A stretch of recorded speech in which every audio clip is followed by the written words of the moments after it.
ধর্মনগরে মধ্যযুগীয় বর্বরতা, বিজেপি নেতা ও তার স্ত্রীর বিরুদ্ধে গৃহবধূকে অমানবিক নির্যাতনের অভিযোগ। জানা যায়, ধর্মনগরের কাটাউনি ডুপির বন্ধ এলাকায় এক গৃহবধূর উপর মধ্যযুগীয় কায়দায় শারীরিক এবং মানসিক নির্যাতনের অভিযোগে তীব্র চাঞ্চল্য ছড়িয়েছে। অভিযোগের তীর এবার স্থানীয় বিজেপি নেতা আছার উদ্দিন এবং তার স্ত্রীর হাজিরা বেগমের দিকে। জানা যায়, গত 3 জুন সন্ধ্যায় বাজার থেকে ফেরার পথে ওই গৃহবধূকে একা পেয়ে আছার উদ্দিন জোর করে তার নিজের বাড়িতে তুলে নিয়ে যান। সেখানে তার স্ত্রী হাজিরা বেগম এবং পুত্রবধূর উপস্থিতিতে গৃহবধূর উপর অমানবিক নির্যাতন চালানো হয়।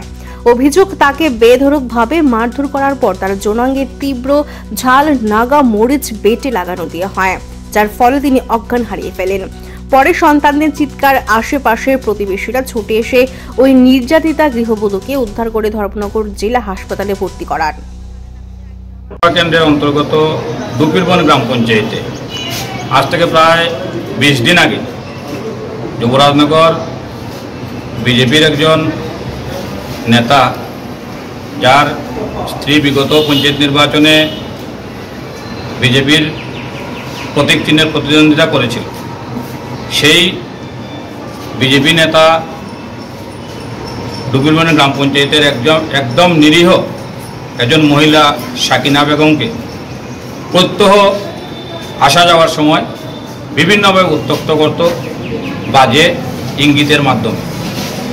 উনি বাধ্য হয়ে, অনেকদিন সহ্য করার পর উনি বাধ্য হয়ে একদিন সেই বিজেপি নেতার উপর অকথ্য ভাষায় গালিগালাজ করেন এবং এই ধরনের ঘটনা করলে পঞ্চায়েতের কাছে এবং গ্রামের মানুষের কাছে বিচার প্রার্থী হবেন বলে হুঁশিয়ারি দেন। তার পরের দিন উনি যখন ওনার সন্তানকে নিয়ে বাজার থেকে বাড়ি ফিরছিলেন, ওই বাড়ির যিনি পঞ্চায়েতে প্রতিদ্বন্দ্বিতা করেছিলেন বিজেপি নেত্রী, ওনার স্বামী এবং ওনার পরিবারের অন্যান্য সদস্যরা মিলে ওনাকে রাস্তা থেকে টেনে হিঁচড়ে ওদের বাড়িতে নিয়ে যায়।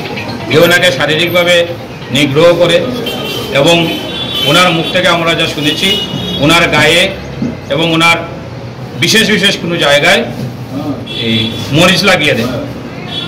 সঙ্গে সঙ্গে উনি এলাকার ওই ওয়ার্ডের জনপ্রতিনিধির দ্বারস্থ হন, ওনাদের সাহায্যে উনি থানায় মামলা করেন।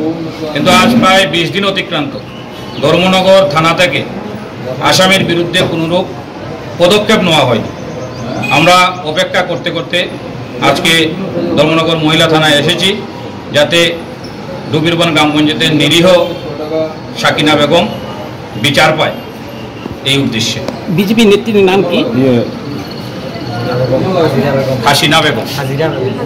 15-20 দিন এখন পর্যন্ত আসামি আনেও না। আসামি আরো আমার স্বামীরে ধমকি দেয়, তার ফুলা বানে হেয়া ধমকি দেয়, রাস্তা দিকে গেলে আমার স্বামীরে তারা মারবো, আমারে মারবো, ওদিকে আমার দিতা না। পুলিশ কি এলাকাতে গিয়েছিল? পুলিশ এলাকাতে গেছে না, আজকে পর্যন্ত যায়নি। আজকে পর্যন্ত গেছে না। আমি খুব গরিব, আমার স্বামী যুগালি খাম ভরে, খুব গরিব, ও বয়সে যুগালি খাম ভরে আমার। তাহলে বর্তমানে কি ওদের ভয়ে আপনারা ভয়ভীত? আমরা গরব বসে, আমার স্বামী খাম পর্যন্ত যায় না এখন পর্যন্ত, তারা রাস্তা থেকে ফাইলে গালাগালি করে, মারামারি করে। তো আজকে এখানে আসার মূল উদ্দেশ্য হলো পুলিশ কেন তাদেরকে ধরছে না, তার জন্য। কোন হারেন আমি গরিব দিকে আমার ওলা এলাম বললাম। তো এখানে এসে কি আপনারা কি শুনলেন, পুলিশ থেকে কি শুনলেন? কি জানি কি শুনলাম, ম্যাডাম যে ম্যাডামটাই কেস দিছে আমি ম্যাডাম নাই।